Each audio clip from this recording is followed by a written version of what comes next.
Good afternoon, everyone. Today is the memorial of Saint Clare of Assisi. What a wonderful woman. What a wonderful holy woman. You know, we have Francis of Assisi and we have Clare of Assisi. Clare was attracted to the way of life that Francis started for his friars. You know, friars is a generic word in one sense of both priest and brothers. Did you know that? Did you ever hear the word friars? Right. So it's an all-encompassing word that deals with both the brothers and the priest. In fact, when you see a Franciscan friar, you see a male in a brown habit with a white cord and the three knots: poverty, chastity, and obedience, after the three evangelical councils, right? Right. But you don't know if that person is a priest or a brother. See, when you look at me, you see the collar, and you're like, oh, that's a priest. Usually, if you see someone in a black shirt and black pants, you know it's a Catholic priest. 9 out of 10 times you say, good afternoon, Father. You know, that makes us feel very good when people recognize us in the street, at a store, in a hospital. I'm so saddened by the fact that when you're in a hospital or in a store and you see a priest and you don't say anything. That makes me sad. It makes me very sad, because it's beautiful when you're recognized for who you are. Years ago, when priests and nuns used to walk around, hi, Father, good afternoon, Father, hello, sister, good afternoon, sister. Now, today, hardly anything. So let's be very conscious of that. I'm only mentioning that because of the friars. They wear the same outfit, the brown habit with the white cord and the three knots, representing each of the vows: poverty, chastity, obedience. The deacons of the Catholic Church in our area wear a gray shirt with a white collar and black pants. And rightly so, you should say, good afternoon, deacon. Hello, deacon. Because by that, you're also affirming the diaconate. You're affirming the priesthood. And you're also teaching others, believe it or not, without even teaching them. Oh, that's a deacon. Oh, I should say good afternoon, Father. You know, so it's always good to be in the practice of doing that, don't you think?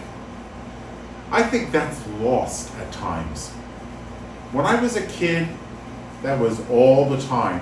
I remember if a priest was across the street, yo, Father, how are you? Today, maybe nothing. Some people say, I don't want to say anything. I don't want to embarrass myself. Embarrass yourself about what? Nothing. Just say it. Be very conscious of the fact that you have priests today. Don't you want priests out there? Don't you want religious sisters? Well, when you see them, recognize them. Say hello. Good afternoon, sister. Good afternoon, Father. Good afternoon, deacon. It's a good thing. It's a very good thing. So I encourage you to do that, okay? I encourage you to recognize the priests and religious. So today, as we celebrate Saint Clare of Assisi, we recognize the Franciscan family, because Clare of Assisi follows the rule of Saint Francis. So Francis has followers as priests and brothers, and Clare have the Poor Clares. And mostly the nuns back in the day were nuns. Now are you gonna tell me what's the difference between a nun and a sister? Can you tell me? What is the difference between a nun and a sister? Remember, we just say everything, oh, that's a nun. Remember, okay, that's a feast. We just put everything in one word. No. A sister is not a nun. But a nun is a sister. You know what I mean? So we have to recognize the terms that we use in our Catholic faith. What is a nun? What is a sister? Although every nun is a sister, but not every sister is a nun. So nuns are basically cloistered. What's cloistered? Well, they live in a quarantine. I'm going to use the word today. They live in isolation. Not to run from the world, but to be in communion with God and not have distractions. They don't want the distraction. Distractions are hard because they confuse us. Distraction don't allow us to focus. Distractions are difficulties in prayer. So in the cloister, it's just the members of the order or the congregation. So it's the nuns together. And they have a set schedule. They get up at a certain time. They go to bed at a certain time. They eat at a certain time. They pray at a certain time. They have Mass at a certain time. They have work at a certain time. It's regulated by the bells of the monastery, of the cloister. But they love it. Some of us are built for that. Have you ever noticed some are built for order? And you probably have some friends that have no order to their life. Everything's all over the ship. It's like they would not be able to survive in a monastery or a cloister. Because everything is at this time you do this, at this time you do this, and you have to be ready. That's where there's no distraction about even ownership of things. They don't own anything. They have a couple habits. They have a small room called a cell. They have a dining room that they share called a refectory, chapel. They have a desk in their room, but they don't have really any possessions. So they're not really clouded by all that. So when we speak about nuns, we're speaking about cloistered women who take vows of poverty, chastity, and obedience for life. Okay? When we talk about sisters, we're talking about active women in the church and in the world.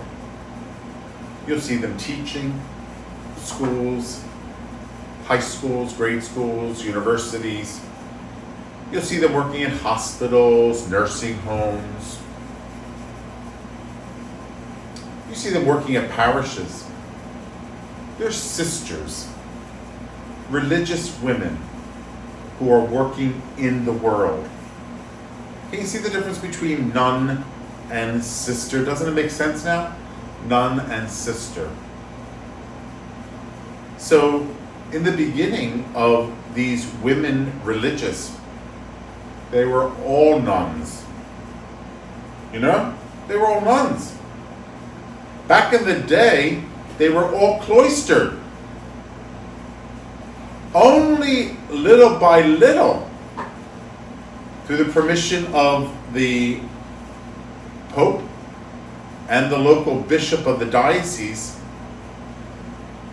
they became active.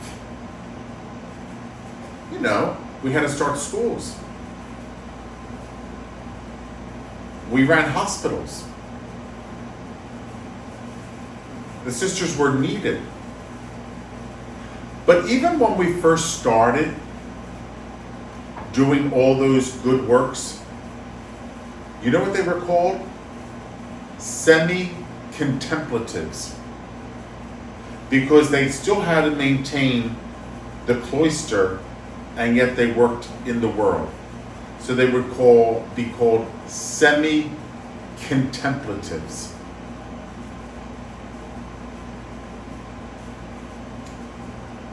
So you have contemplatives, cloisters, semi-contemplatives, and active.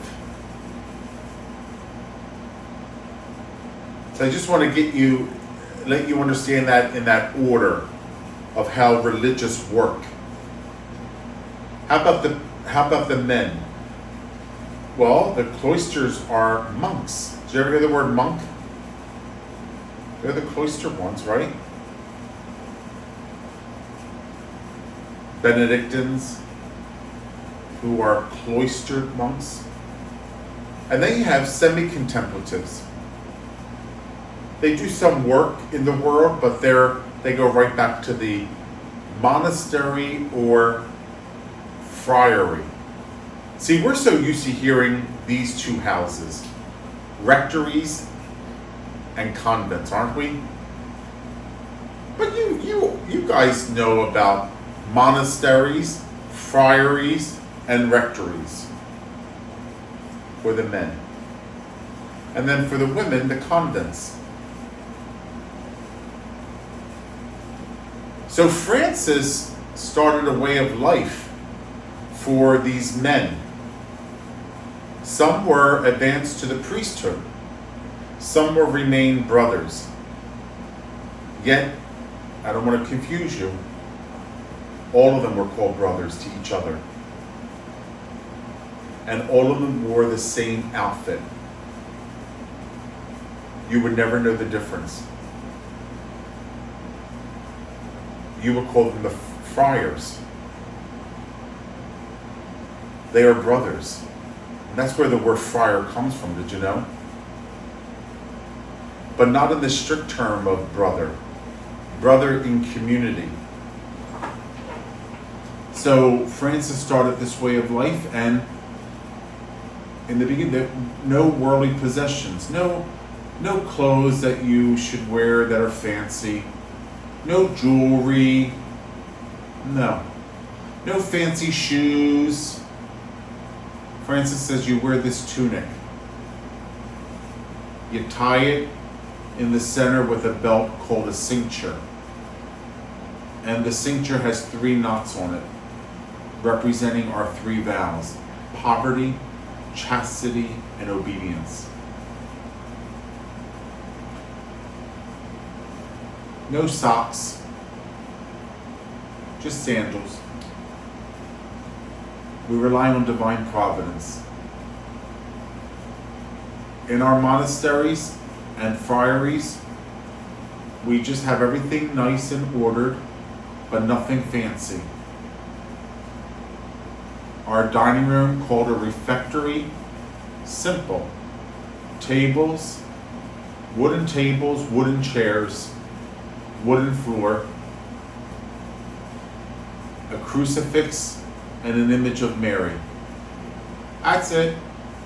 There might be a bell in the dining room, because sometimes they're allowed to talk, sometimes they're not. Most meals in the beginning were always in silence. If there was an announcement, a bell would ring, and the superior would talk. Or the bell would ring and the superior would give a religious teaching. Beautiful. Same way in the convents. Okay? So we're talking about simple life. Even their rooms called a cell because it looked like a cell. You know? It looked truly like a cell, small. Bed, desk. You would hang up your habit. That's it. You have some things in your desk, but you own nothing. You shared everything. So the way of life of the Franciscans. Well, Clare came along and she says, I want to be one of you. Can I start? So she started the women part of the Franciscans, called the Poor Clares. She took the habit, and because they were women, the veil. They would shave their head, like almost like a really summer cut.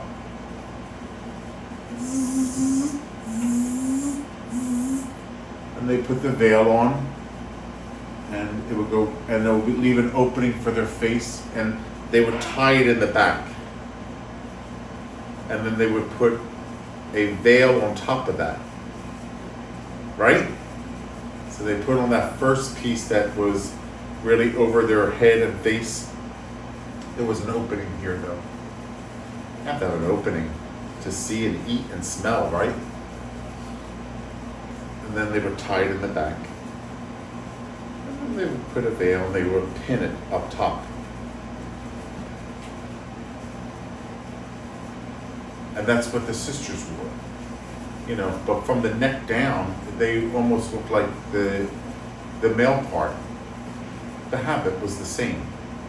And the cord or the cincture with the 3 knots. Living simple lives. Poverty. So what is poverty to you? What is poverty to a married person, a single person, a religious, a priest, me? What does poverty mean to us? Because I was saying at Mass, all of us are to exercise the evangelical counsels, which are poverty, chastity, and obedience. What are evangelical counsels? What does that word mean? Gospel, way of life. Evangelical, gospel. You ever hear the word evangelist? Gospel. Evangelical, gospel. So evangelical counsels, the gospel way of life. Poverty to a single person, what does that look like? Poverty to a married person, what does that look like? Poverty to a parish priest. Poverty to a sister. Poverty to a nun. Poverty to a friar. See, I'm going to have you think. Thank God we're not in class, because I would have you write all this down and turn in your papers. Because it's important for us to understand all this. Most of us watching these reflections are Catholic. We need to articulate what we believe, what we are as Catholics. You can't just say, I don't know. That's not acceptable to me, nor should be to you. So everyone is to take on poverty, chastity, and obedience. The single, the married, the priest, the religious, everybody. Their gospel way of life. Now, some of us pump it up a notch or two, right? So, poverty. My clothes, do you see where I have on every day? Basically, that's what I wear every day. Once in a while, you'll see me wear lay clothes. I don't have many of them. I'm just so comfortable in this. This is what I wear. This is my outfit. So I don't, I'm not like at the store saying, what can I get? Oh, a polo. Oh, all these things, let me get the latest cologne. Let me wear, for what? What am I going to be dating? First of all, no. I'm already taken.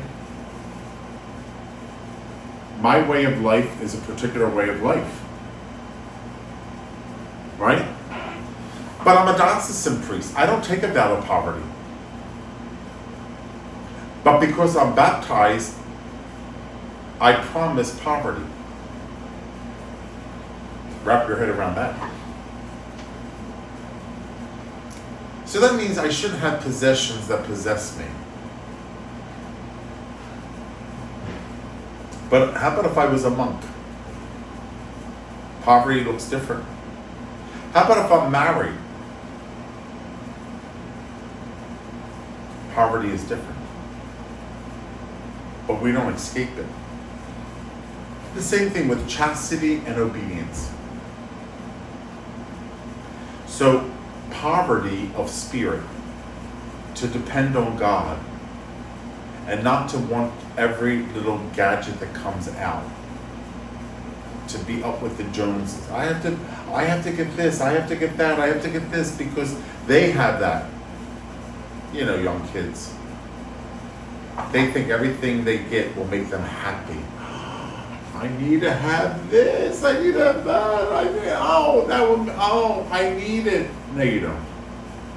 You're gonna live if you don't have it. Don't say you need it. You need air. You don't need every little thing that comes down the road. But as young kids mature and grow, then they realize, I don't need that. And after a while, I'm gonna just tell you, you don't even want it. I don't want it. I don't want more things in my life. I have enough. You could have that. I was telling the people at Mass today, you know, most people like spring cleaning. Because you just get rid of things. It's like, I don't want this anymore. I want to clear my life, clear my head, clear my room, clear my house, clear my garage. All this stuff is overwhelming. I don't want it. I want to give it to somebody who may use it. It feels good. Poverty. Letting go. Getting rid of. We don't need all those things. Remember what St. Basil said? The shoes and the clothes in your closet that you're not wearing belongs to somebody else. Do you discover that and recognize that? The shoes and clothing in your closet that you're not wearing belong to somebody else.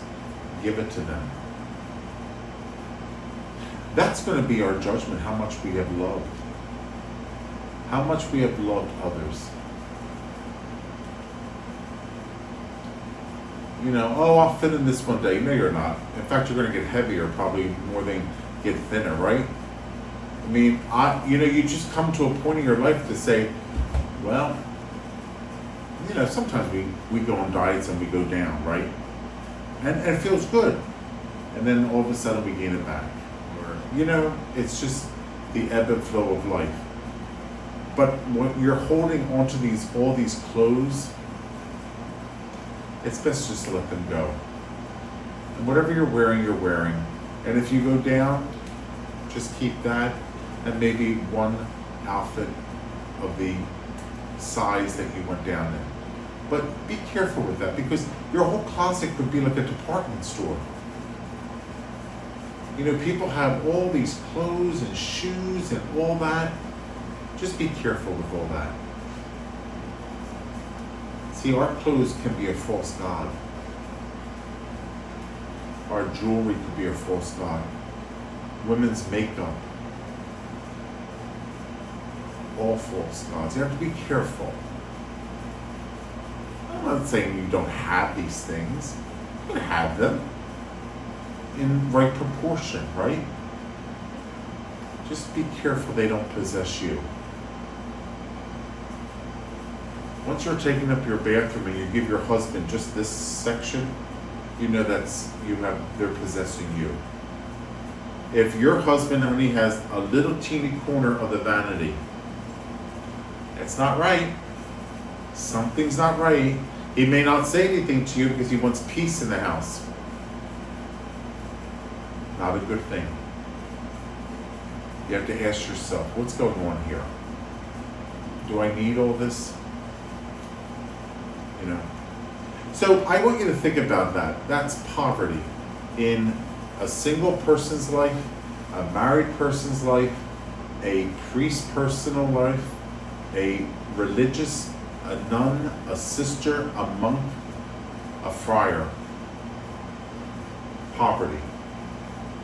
All interesting questions to ask about how we are to live the evangelical counsel of poverty. I know what Clare did. Clare just had one habit, two at the most. Because you have to have another habit when one habit is washing. Sandal. Look at Mother Teresa's sari. What do you think? She had a whole closet of saris? Oh, what am I going to wear today? You know, she opened her closet. Oh, should I have, you know, all these saris? No, she had one sari, two saris, I think.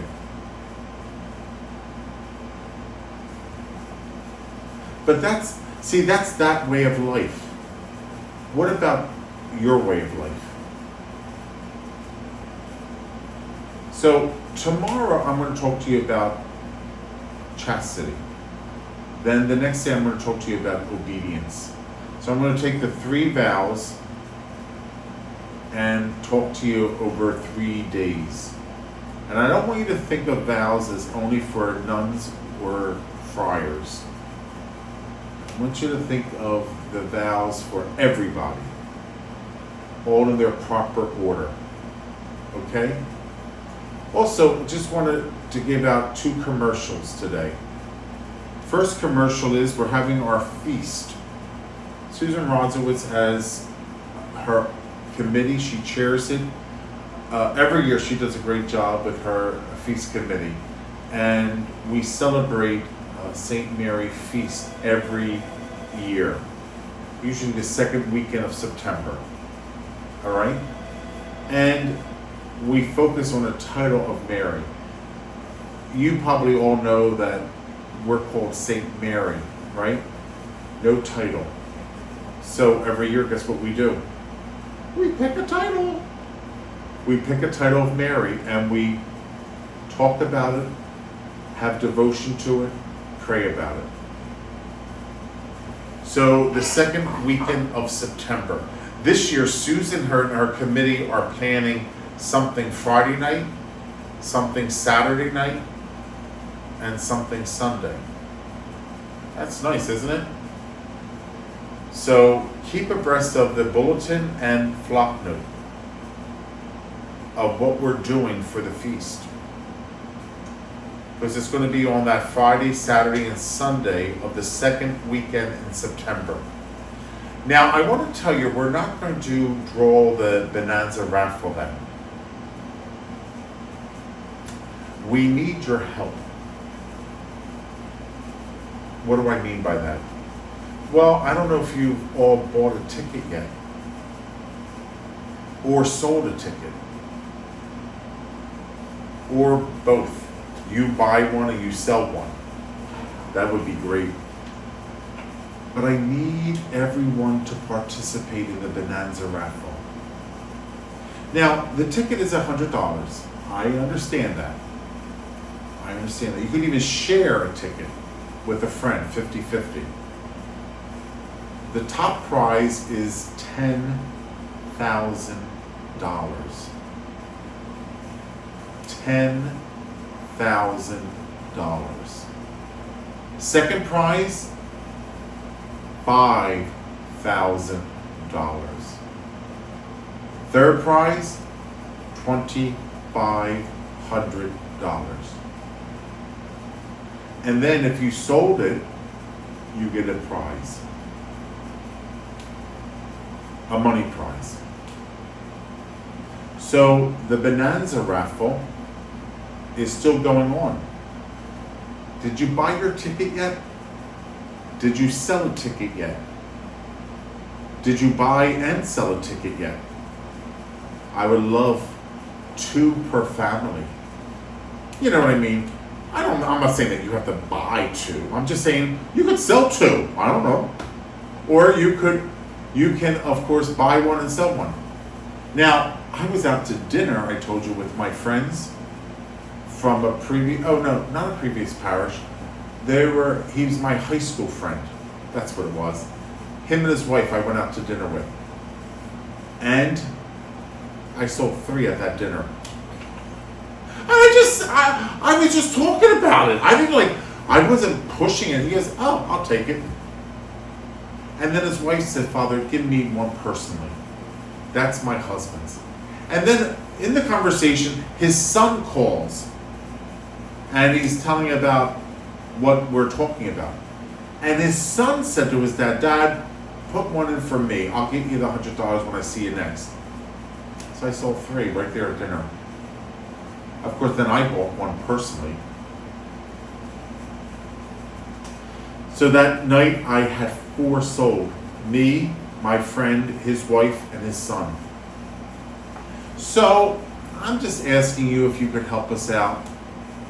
Because that's a lot of money to collect. I have to collect 10,000, then I have to collect another 5,000. That's 15, right? 1,000 right there. Then I have to collect another 2,500. That's 17,500.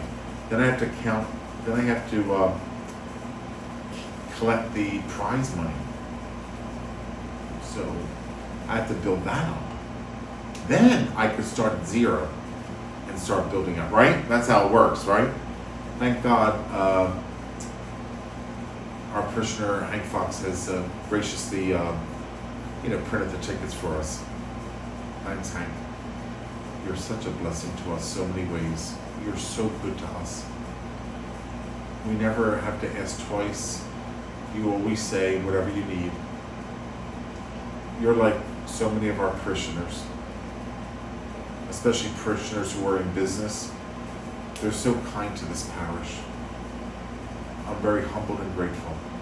I truly am. Well, anyway, I just want to give a little shout out to Hank as well. Well, anyway, so it's not going to happen on the feast, the second weekend of September. We're moving it to October 24th, which is a Saturday. After the Saturday Mass, Mass is at 4 o'clock. Then, if you go outside by the new patio, where the fire pit is, or the gas pit, right? And the nice lights. Where we have the blessing of the Christmas tree? Okay, then we're going to pull from there. This way we could, if COVID is still going on, we could still social distance ourselves. So, and don't worry about the feast. We are going to social distance. We're following all the CDC requirements and the county requirements and the archdiocesan requirements. So we're following everything, but we're still going to have the feast. It's going to look a little different, but we're still having it. This is our parish. We have to have things, but we have to think creatively because of COVID. Don't worry, we'll keep everything safe for you. Just keep watching the bulletin, website. Go to the website, everybody. We spend a lot of time and energy on getting that all up to snuff for you. All right? People are still working because we want to serve you, parishioners and friends of St. Mary. So the second weekend of September, Friday, Saturday, Sunday, the Feast of St. Mary. We'll have something every night. The Attic Treasures, that's still going to go on, probably be in Hedge Hall.